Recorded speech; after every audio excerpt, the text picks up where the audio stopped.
She called the cops and shouted, "He's trespassing on private property!" But I was standing on my own front porch. The red and blue lights flashed against the walls of my house as neighbors peeked out their windows. Karen, the HOA president, had her arms crossed like she already won. She smirked at the officer and said, "He's not allowed here anymore. His wife left him. This place is under HOA management now." The cop looked confused, glanced at me, then back at her. "Ma'am, that's not how property law works." But Karen didn't back down. She shoved a paper toward him, some fake-looking notice with a bold HOA stamp. "This is official. The board voted him out. He has no rights here." I stayed calm, even though my blood boiled. My wife had just moved out after months of stress from Karen's constant harassment. Letters on the door, threats about fines, even gossip in the neighborhood Facebook group. And now, on the very first night I was alone, Karen was trying to erase me from my own home. "Sir," the officer asked, "do you have proof this is your residence?" Karen jumped in before I could answer. "He doesn't. His name isn't even on the HOA registry anymore. He's lying." She tilted her head with that smug grin. I pulled my wallet out slowly, slid the property deed from the plastic sleeve, and handed it over. "Maybe check the owner's name before you ruin a man's night," I said quietly. The officer's eyes flicked down to the document. His whole posture shifted. He cleared his throat and gave Karen a sharp look. But Karen wasn't done. She leaned closer and hissed, "That paper won't save you. I know people way above your pay grade." And for the first time, I realized she wasn't bluffing. Karen's voice carried across the street, like she was the mayor of the whole neighborhood. "Arrest him already!" she snapped, waving her fake notice at the officer again. "This man doesn't belong here. His own wife left him, so the property defaults to HOA management. Read the bylaws." The cop looked confused, glanced at me, then back at her. "Ma'am, that's not how property law works." But Karen didn't back down. She shoved a paper toward him. Some fake-looking notice with a bold HOA stamp. "This is official. The board voted him out. He has no rights here." I stayed calm, even though my blood boiled. My wife had just moved out after months of stress from Karen's constant harassment. Letters on the door, threats about fines, even gossip in the neighborhood Facebook group. And now, on the very first night I was alone, Karen was trying to erase me from my own home. "Sir," the officer asked, "do you have proof this is your residence?" Karen jumped in before I could answer. "He doesn't. His name isn't even on the HOA registry anymore. He's lying." She tilted her head with that smug grin. I pulled my wallet out slowly, slid the property deed from the plastic sleeve, and handed it over. "Maybe check the owner's name before you ruin a man's night," I said quietly. The officer's eyes flicked down to the document. His whole posture shifted. He cleared his throat and gave Karen a sharp look. But Karen wasn't done. She leaned closer and hissed, "That paper won't save you. I know people way above your pay grade." And for the first time, I realized she wasn't bluffing.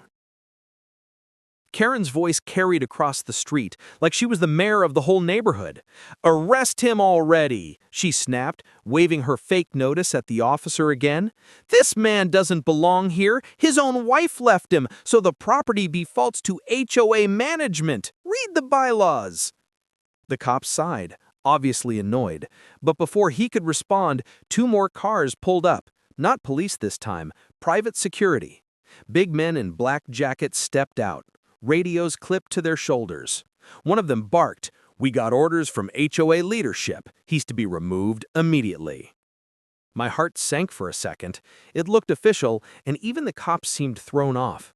Karen folded her arms and smirked like it was game over. The neighbors whispered from their porches, some shaking their heads, others filming with their phones. One of the guards started toward me, hand already reaching for my arm. I didn't move. Instead, I pulled my phone from my pocket, scrolled to a saved number, and hit dial. The guard froze when he saw who answered. "This is Judge Reynolds. came the voice on speaker, firm and commanding. "State your business." Karen's face drained of color. The private guard stiffened, suddenly unsure. I looked right at her and said, "You wanted to bring out authority. Fine, let's play that game, because you just tried to evict a federal judge's son-in-law." The silence in the air was sharp enough to cut. The officer stepped back, his eyes wide. Karen stuttered, "That's impossible. You're making it up." But the voice on the phone thundered, "Put me on with the officer immediately." And just like that, the entire street shifted from Karen's stage to my courtroom. The officer held my phone like it was on fire, his voice suddenly respectful. "Yes, sir. Yes, sir, I understand." His shoulders squared, as if the badge on his chest suddenly got heavier. Karen tried to snatch the phone, but the cop stepped back and snapped, "Ma'am, stay where you are." The private guards looked at each other, then at Karen, clearly realizing they had walked into something bigger than HOA business. One muttered, "We weren't told this was federal," and slowly lowered his hand from his holster. Karen's confidence cracked, but she forced a laugh. "Oh, please, this is just another scam. He's bluffing, like always. Everyone here knows he's a loser. His wife couldn't even stand him. Why would a federal judge protect him?" I didn't answer. Instead, I let the cop hand me back the phone. Judge Reynolds' voice came through clear. "Son, hand the officer the second envelope I gave you." I reached inside my jacket and pulled out a sealed manila envelope I'd kept for weeks just in case. Karen leaned forward trying to peek inside like a child begging for candy. The officer tore it open, scanned the first page, and his jaw dropped. It wasn't just proof of ownership. It was a signed federal injunction against the HOA, already filed weeks earlier, naming Karen directly. The officer turned to her, face stone cold.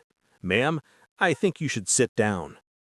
Karen froze, the smugness gone, her lips trembling. You set me up." I stepped closer, my voice low so only she could hear. "No, you set yourself up. I just waited long enough for everyone to see it." The neighbors, still recording, gasped as the officer motioned for Karen to step aside. But Karen wasn't about to go down quietly. Her eyes narrowed and she hissed through clenched teeth, "This isn't over. You don't know who you're really up against." And that's when I realized she wasn't just talking about herself. Karen's words hung in the air like a storm cloud. The officer ordered her to stay put, but she ignored him and pulled out her phone, fingers flying over the screen. Within minutes, a sleek, black SUV rolled up to the curb. Out stepped a man in a tailored suit, flanked by two more security men.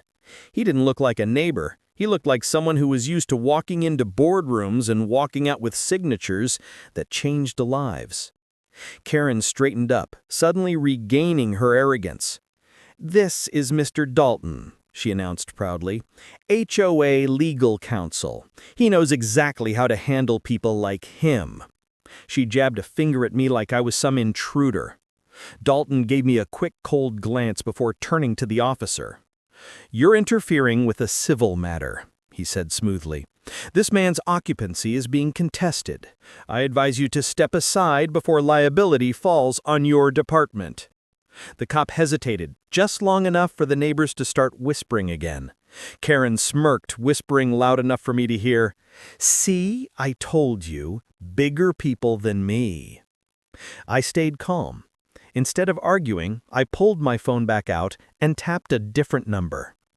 "If this is about legal authority," I said, "let's make sure we have the right people on the line." The call connected on speaker. A stern female voice answered. "This is Agent Torres, Federal Housing and Urban Development. Who am I speaking with?" The entire street went silent again. Dalton's face twitched, but he tried to cover it. "This is a private community matter." "No, sir," Agent Torres cut him off sharply. "I see the injunction already filed under Judge Reynolds. That makes this a federal violation. If you continue, you're facing charges of property fraud, impersonation of authority, and harassment." Karen's mouth opened, but no sound came out. Dalton shot her a look like she dragged him into quicksand. And then, in a voice barely above a whisper, Karen muttered, "You don't understand. If this goes public, I lose everything." I leaned in just enough for her to hear me. "Then maybe you should have thought about that before you tried to take mine." The neighbors weren't whispering anymore. They were cheering. Phones were up, recording everything. Karen's kingdom was collapsing right in front of her. But the way Dalton glanced down the street, almost nervously, made it clear this fight wasn't finished. Dalton didn't flinch at the cheering neighbors or the officer's glare. His eyes kept scanning the street, like he was waiting for someone. Then I noticed it, another SUV creeping up slowly, tinted windows, engine humming low. My gut tightened.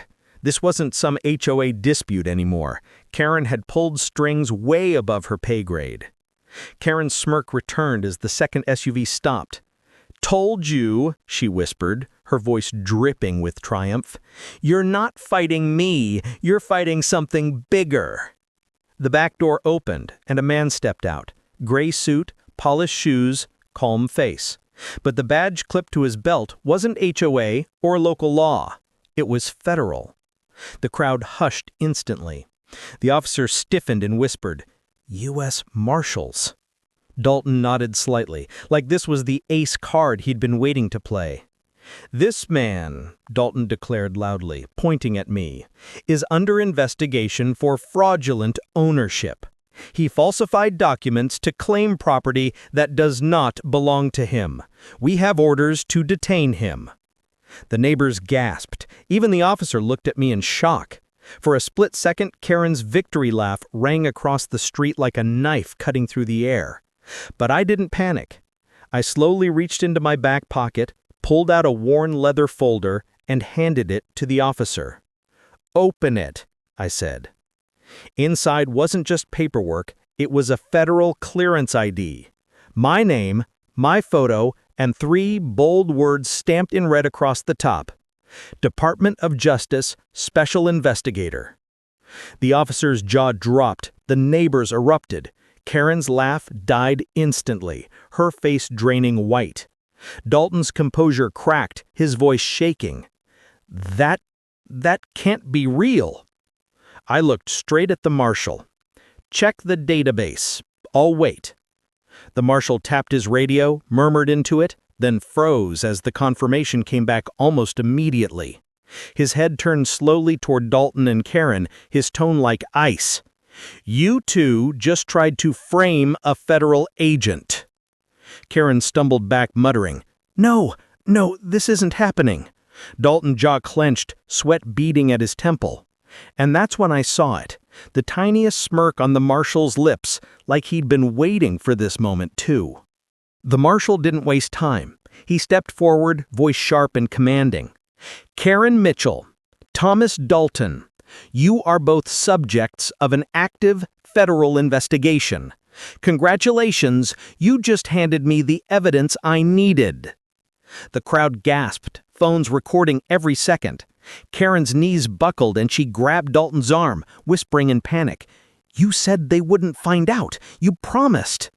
Dalton tried to hold his ground, but his calm lawyer mask was gone. He snapped back at her, "Keep your mouth shut." The marshal pulled a folded packet from his jacket, slapped it into the officer's hands. Warrants, federal level, signed and sealed. The officer's eyes went wide as he read, then looked at me with a mix of respect and shock. Karen tried to lunge forward, desperation in her voice. "No, this is our neighborhood. He doesn't belong here. None of this is real. He's making it all up." I didn't say a word. I just pointed toward the neighbors. Every single one had their phones raised, live streaming Karen's shrill voice in real time. There was no escaping it now. Dalton, still clinging to some shred of control, straightened his tie and glared at me. "You think this ends here? HOA money goes deeper than you realize. You've just put yourself in the crosshairs." The marshal cut him off with a laugh that sent chills down the block. Crosshairs. You should be more worried about federal prison food, because we already traced the shell companies funding your HOA scams. Karen's eyes went wide. Shell companies? What is he talking about? Dalton didn't answer. He just lowered his head, knowing the game was over. The marshal looked at me, nodding. Good call bringing this into the open. Sunlight kills cockroaches faster than bullets. The neighbors cheered again, but through all the noise, Karen whispered one last time, almost to herself. You still don't understand. This was never about the HOA. This was about him. She pointed at me with trembling fingers, eyes full of something darker than fear. And in that moment, I realized someone even bigger than Dalton was pulling her strings.